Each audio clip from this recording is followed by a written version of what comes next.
From Synozur, this is Polaris. I'm Chris McNulty. About half of new businesses don't survive beyond 5 years.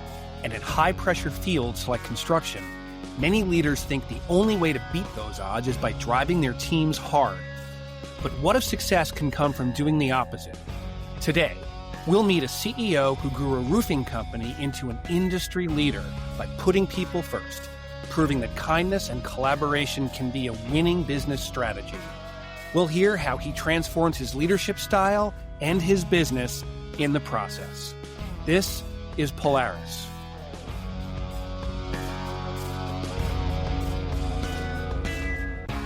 Welcome to Polaris Pathways. I'm your host, Chris McNulty, Chief Technology Officer at Synozur. Synozur, the transformation company, reimagines business for our clients, navigating strategies and leadership culture with ease. Today, I'm happy to introduce Ed DeAngelis, CEO of EDA Contractors. Ed founded EDA in 1999 and grew it from a small roofing business into a leader in building solutions. His company is known for an innovative, people-first culture. He describes it as using humanity as a strategy, empowering employees and driving success. Ed was named one of Philadelphia's top 100 CEOs by Titan 100 in 2025 and one of the Philadelphia Business Journal's most admired CEOs in 2024. Ed will join us in a few minutes. But first, let's define our terms and our data points. As usual, our reading list and references will be included in our show notes. Today's timing couldn't be better. Business survival is tough. According to the U.S. Bureau of Labor Statistics, about 49.9% of businesses fail within 5 years. That makes effective leadership and culture crucial. Many organizations are rethinking the old command and control style. In fact, studies show that servant leadership, focusing on employees' growth and well-being, can pay off. Companies with servant leaders see 27% higher employee engagement, and 71% of small business led by servant-style leaders achieve long-term success. Clearly, treating your people well isn't just a nice idea, it's becoming a business imperative. At the same time, Ed's industry, construction, is facing huge challenges this year. A major labor shortage continues. The sector needs nearly 439,000 more workers this year to meet demand. Finding and keeping skilled people is critical. That's why leaders like Ed are trying new approaches to make their workplace more attractive. If you create a culture where employees feel valued, they're more likely to stick around and perform their best. Okay, we have Ed waiting in our virtual green room. Let's go.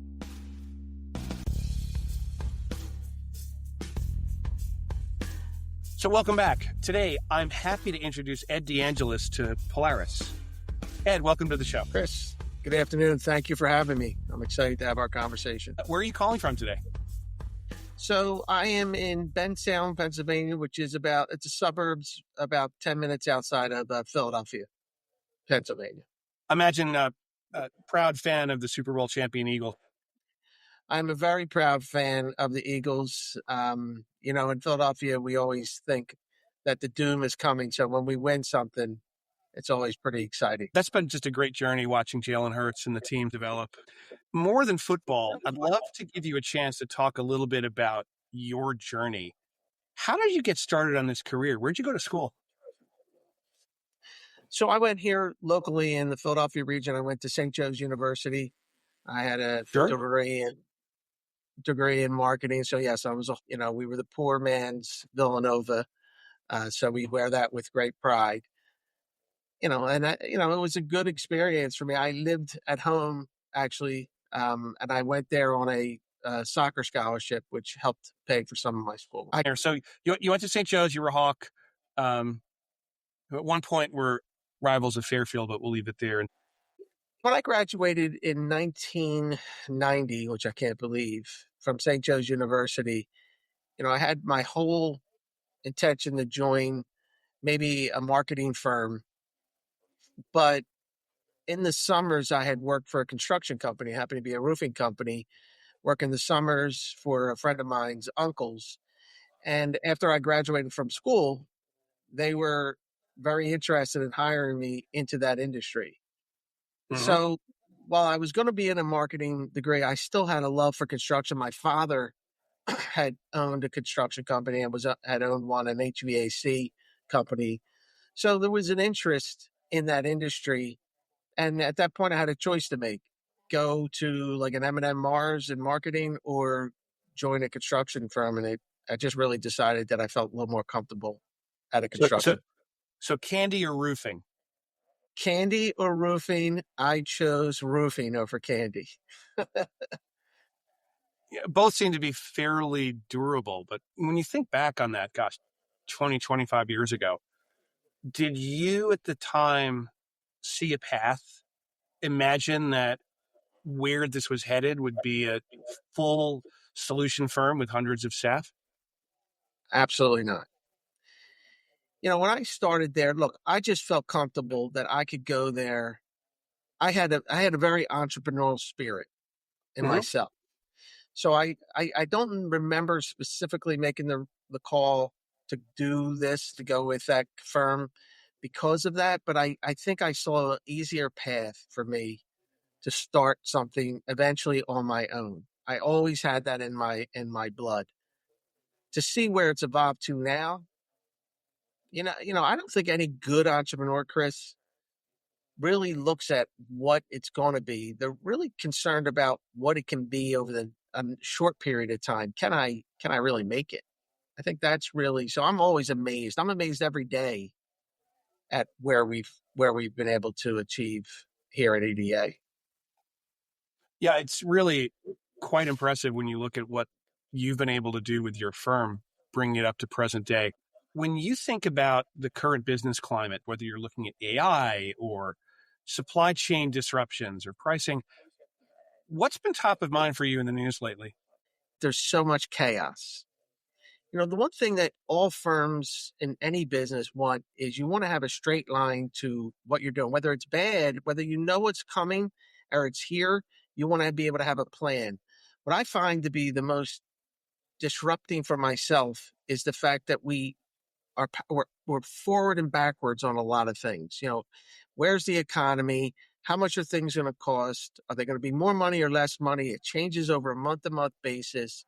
Where we are with our workforce, whether that workforce is going to be available or it's not going to be available based on how we are having people come into the country or leave the country. I'd like to know what the rules are and then know that they're going to be set in place for a period of time, which allows me to have some continuity. I'm thinking about that statistic that we mentioned in the beginning of the show that the federal government projects that your industry needs nearly 500,000 new workers to meet current demand. When you hear a number like that, how do you develop and compete for talent if the market seems to be that stressed? It is very stressed. The industry itself over across the entire country's pockets are different than others. We're in the Northeast pocket, but Mm-hmm. we're all looking for talent. The days of my grandfather coming to this country, looking for a job to get into the American system and using construction as an easy way to get in because it just required really a lot of effort and desire. Those individual workers aren't there as much. So anybody who's out there that you see as a talent, you hope that you are seen as the top choice for those said individuals because we're limited in the amount of choices we have. We just don't have the abundance of talent in Sure. the industry. And that has created an opportunity or really a challenge for us to make sure that we have a best in class type of environment. So I'd be curious as a leader, how you stay close to that.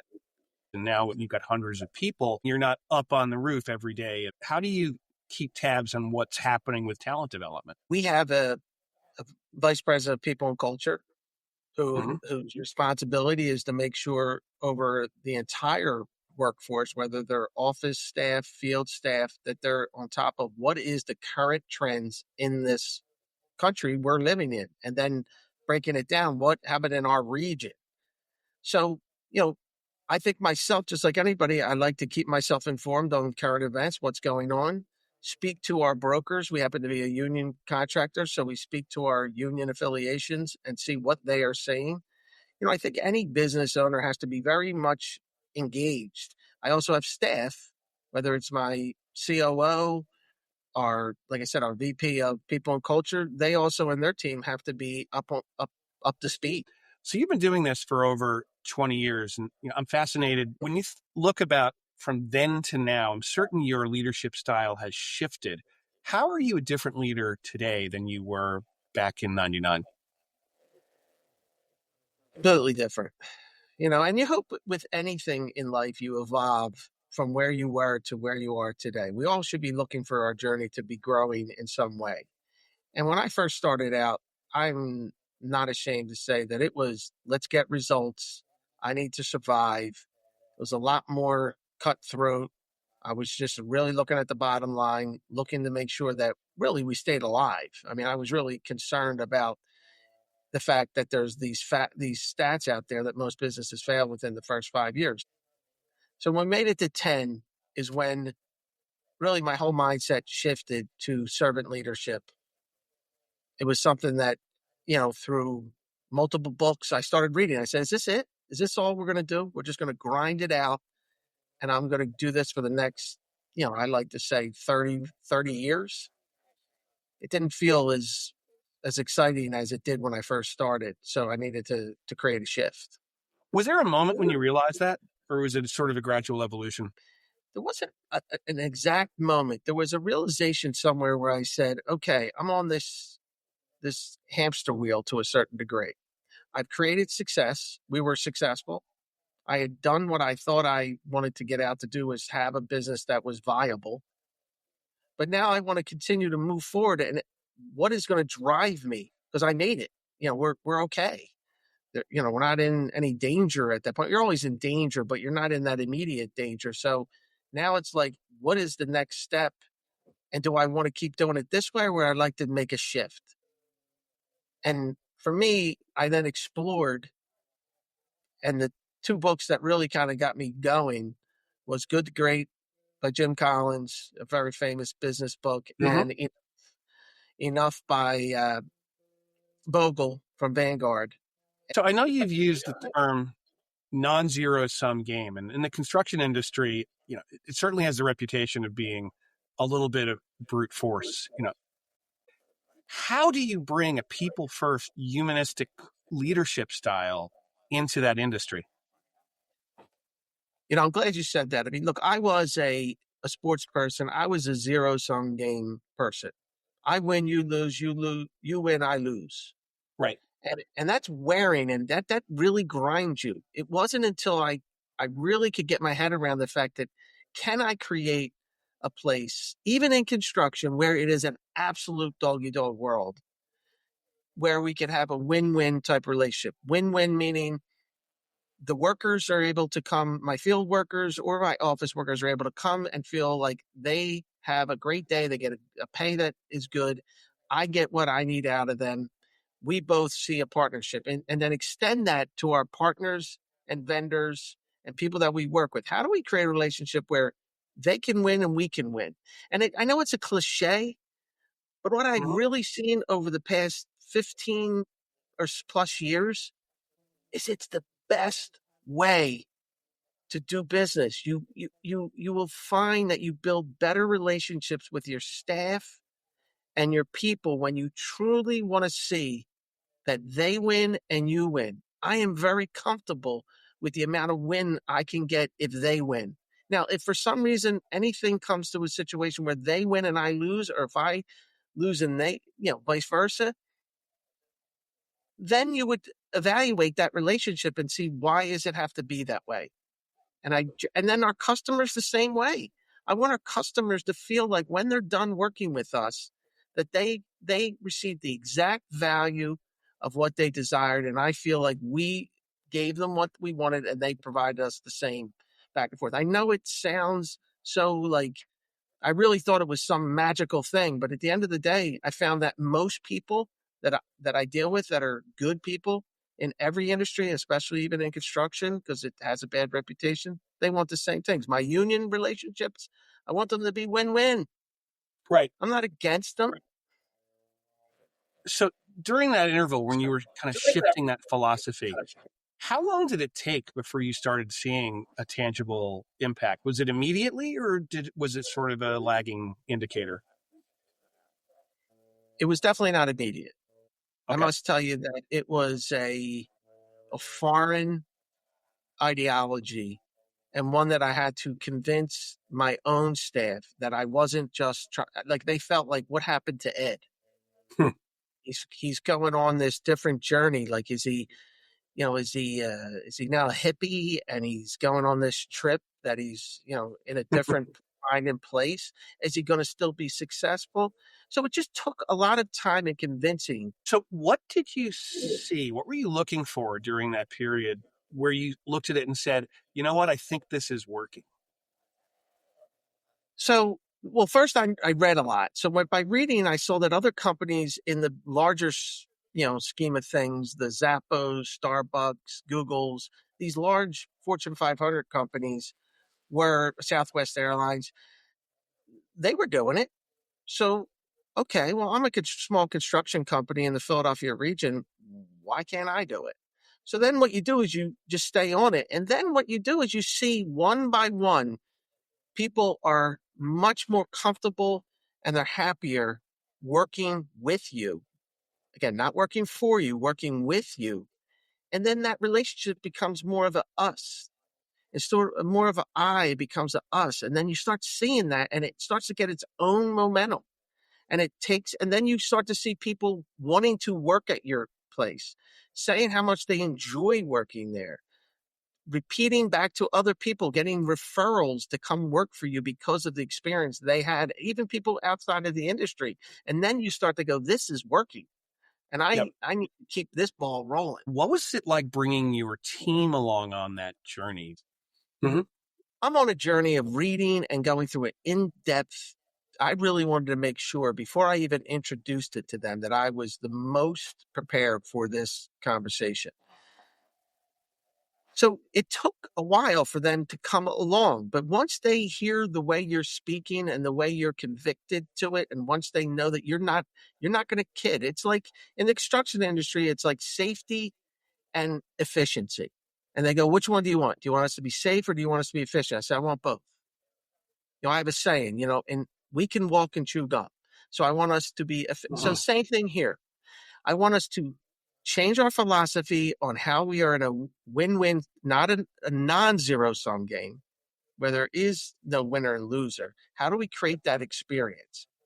And it took a lot, especially for the athletic types like myself, who were so used to this win-lose. Not everyone. Some people didn't get on board. Some people left.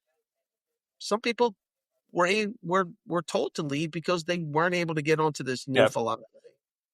I remember at one point for me in my career, during the time I was going through that evolution, there's sort of the leadership arrogance, I would say, to think that I can convince everybody to get on board. Or if there is someone who's not aligned, eventually you realize, hey, I'm bringing the right 80% of the people along the way. I'm not going to be able to engage 100% of the people, and that's okay. I think your experience is the same as my experience.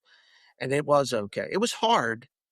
It was hard to lose people who I felt like we were aligned, but they couldn't get where I was. And I was like you. I felt like, don't you trust me? Like, look how much well read, how much I believe in this, how much I'm convicted to this. But depending on their backgrounds, depending on where they came from, depending on what they do when they go home, if they really can't get it, they can't get it. And at one point, you just have to say, it's okay. I don't not like you, and I hope you don't not like me. I've decided to go this different direction, and you want to go that direction. And, I think the world is a place where there's ways for some people to do it one way and some people do it another way. I just prefer to take this path, and it sounded like you were trying to take a different path, and that doesn't mean everyone's going to come aboard. So when you think about that shift, is there a story you like to focus on about how you really knew that this approach was benefiting the business and not just something different? There was a moment, I tell this story, and it's one that really touches me the most. We had an individual who worked for us who was an older gentleman. He came in, really was overqualified for the role, but just needed a job, and we put him in our fabrication shop. And he was the type of individual that didn't have a tremendous amount of value from a physical standpoint, but had a lot of value from a culture standpoint. So what he did was he came in, he gave us a different type of energy, and he really helped us in a non-zero, sum game. It wasn't like whatever he produces, he gave this other part of we needed this person in there who had a value that went beyond just the transaction, was really about humanity. He had a humanity to him, and we really needed him, and we didn't think we needed him. So because we saw him not as he doesn't produce the same way as others, he gave us this other part that allowed it to expand inside of that. The reason I tell that story about him is that individual he had esophageal cancer. We would work him. We would give him, he would thank us for giving him some purpose in his life as he was going through his treatment. So he would come in after treatments. So he showed people this humanity of commitment and how much he really appreciated the way he was being treated. And he wanted to give back to us some sort of care because of what we were able to do. Sadly, he passed away. And when he passed away, I go to his funeral, and it still touches me on a whole different level. He requested to be buried under his suit with his EDA work shirt on. And his family was more than, moved. So when I talk about, non-zero, like there was no real, but do you understand the impact that had on me and the organization and the gift he gave us?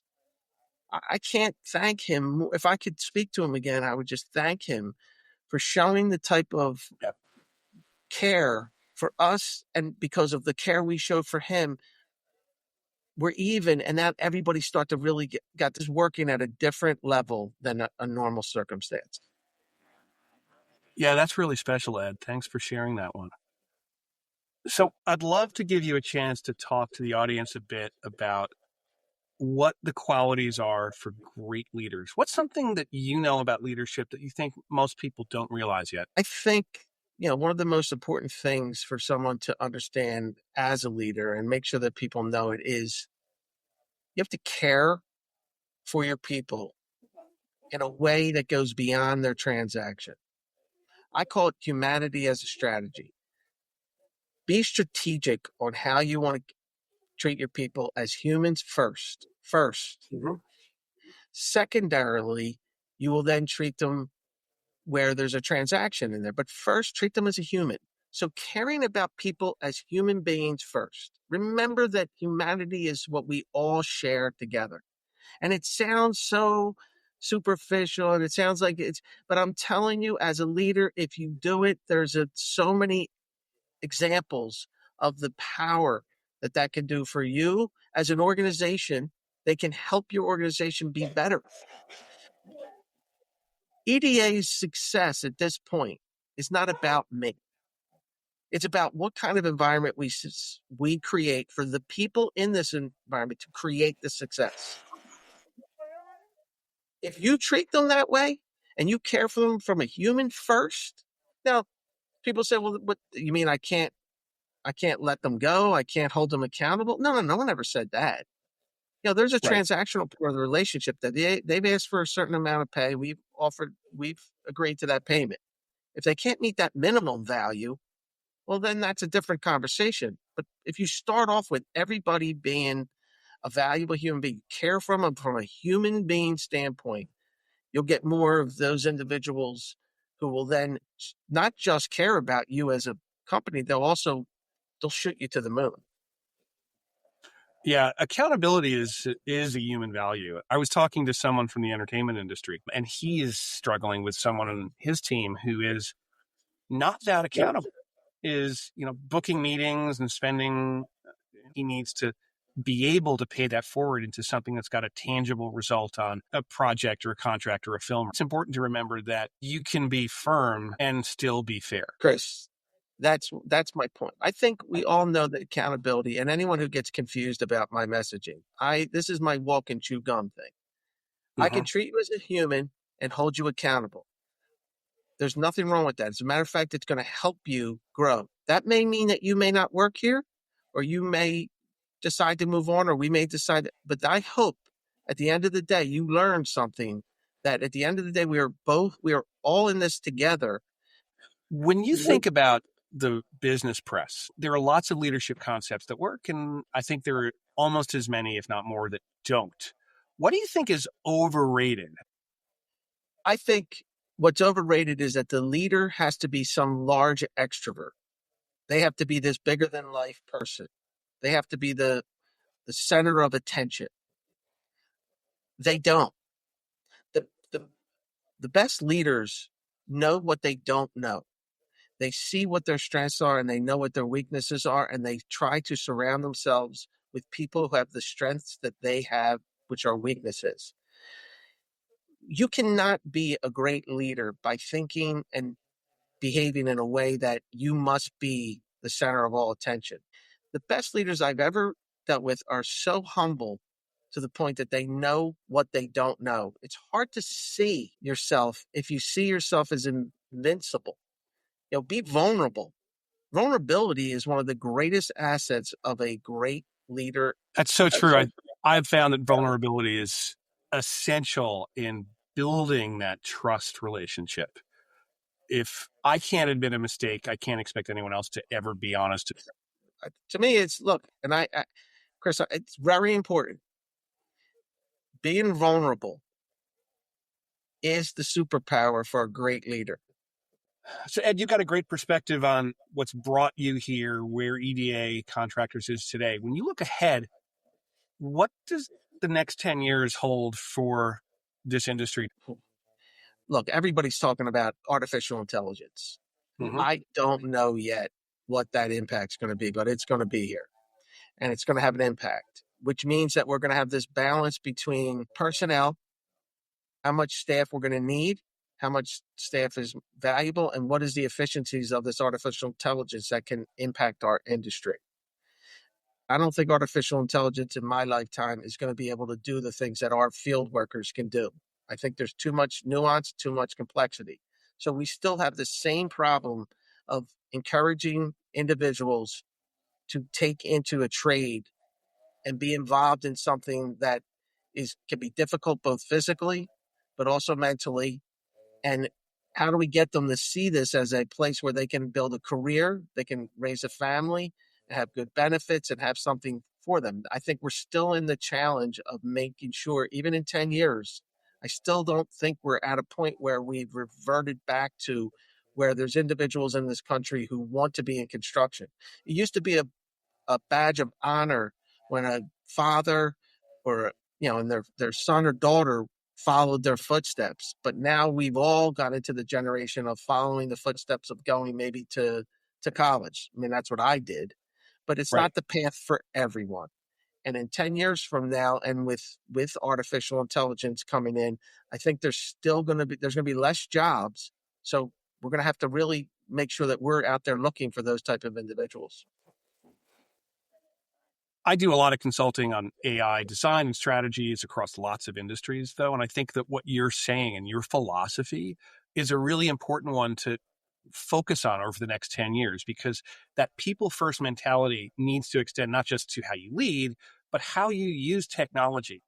And, the world in which AI is in charge of the day-to-day site plan on a construction site, that I'm a little worried about what that world looks like. I'm not afraid of artificial intelligence, but I'm also not afraid of the value of humanity, of humans. We have something that is so unique. Two robots can't communicate with each other the way two humans can communicate with each other. They can't innovate to the level. A robot can only innovate what I put in it. They will do mundane tasks way more efficiently than what we can do. But I still have so much. I think the human brain is 1,000 times more powerful than an artificial intelligent brain. And because it has things called emotions, and if you tap into those emotions in a good way, you will get, a robot can only do what the robot can do. A human being with the right, correct focus on whether emotion, their drive, they are way more powerful, way more. One of the things we love to focus on in Polaris is the human side of the world outside of business, outside of technology. I'm wondering if you can think about a book or a movie or television show that may have had an impact on you recently.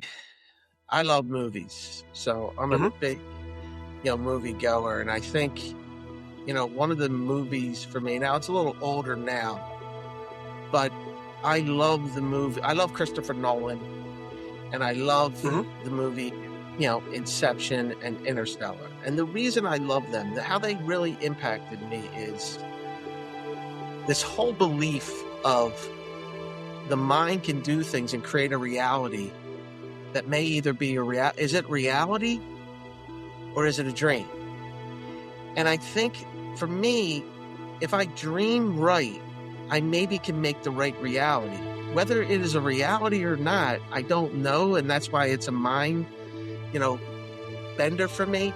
But it allowed me, that type of thinking really helped me to go, if I dream right, if I spend more time thinking, creating some things in my own head, maybe I can make them a reality.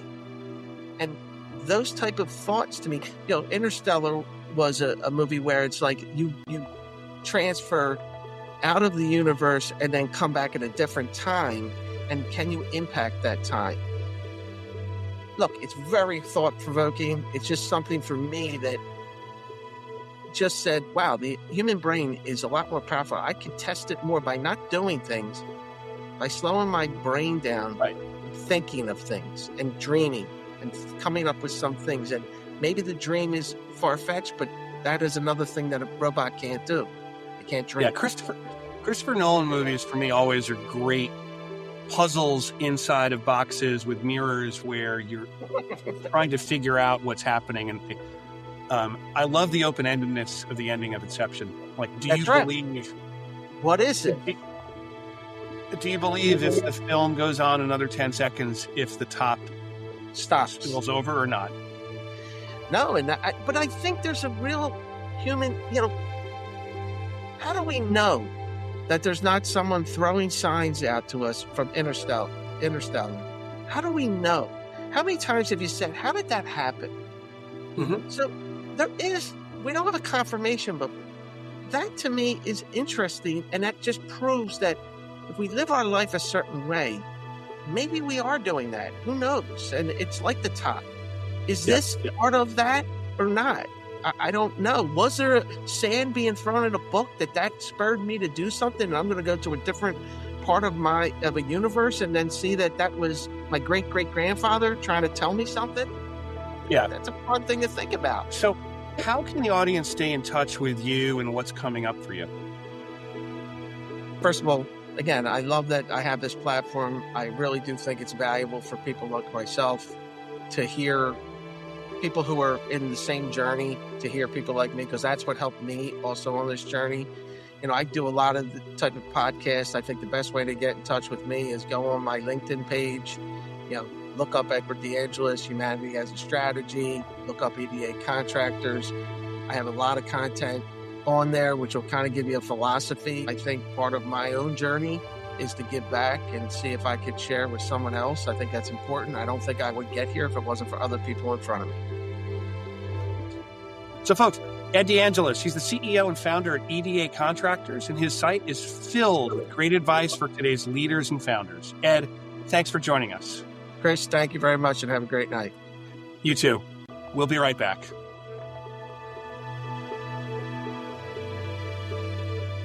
Up next on Polaris, events. It's been quite a year for Synozur and the community. Here's what we're watching. ESPC 25, the European SharePoint Conference. This kicks off December 1st at Convention Centre Dublin in Dublin, Ireland. Synozur will be on hand delivering sessions on AI, business transformation, and vibe coding. Kicking off the new year, we'll be hosting a special webinar in January focused on Copilot and the company OS. We'll show you how AI transforms management and share a sneak preview of our new online platform designed to help you manage leadership and strategy. M365 Community Days, DC. This will be January 29th and 30th in Arlington, Virginia. We're looking forward to seeing you at one of these events. And in 2026, we have the M365 Community Conference, TechCon 365, the AIM Summit, and many more. We'll have details on all of that and more in the show notes. You can learn more at Synozur.com/events, and we'll add more events as we learn about them. And if you have an upcoming event you'd like us to promote, please get in touch and we'd be happy to share it. As we approach the U.S. Thanksgiving holiday, it's a time to slow down and reflect with gratitude, family and friends, on our successes and our gifts. On behalf of Synozur, we'd like to thank all of you for joining us on this journey. I'm always humbled by the thousands of listeners we get here on Polaris. So thank you, whether you're our client or just part of our community.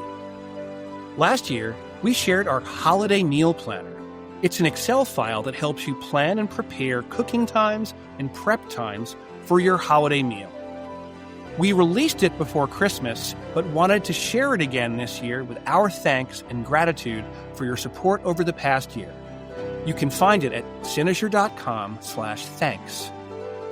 And for those of you celebrating Thanksgiving, have a safe and peaceful holiday. Next time on Polaris, I'll be speaking with a panel of experts from across Synozur to unpack everything from last week's Microsoft Ignite. There is a flurry of AI news, and we'll try to bring some insight to give you perspective. After that, we'll do something very different. I'm sitting down with Larry Namer, a pioneer in cable TV, founder of E-Entertainment, and even more around the world, to get his viewpoint on the interplay of technology and the entertainment business. Well, that's going to do it for another episode. I'd like to thank our guest, Ed DeAngelis, for joining us and sharing his leadership journey. We encourage you to check out our show page for links to everything we talked about today and more. Visit us at polaris.synozur.com. Got questions or feedback for us? We'd love to hear it. Send them to polaris@synozur.com. Remember to subscribe, rate, review, and tell all your friends about the show. And follow us wherever you get your favorite podcasts. Polaris is produced with help from Riverside FM. Our theme song, Alternative Dream, is provided courtesy of Adobe. Additional music and sound provided by Indie Guy Records. Graphic design by Josh Brantley. Thanks for listening. I'm Chris McNulty, and this has been Polaris, a show that charts the course for business and technology transformation from Synozur. Learn more at Synozur.com. See you next time. Keep following your North Star.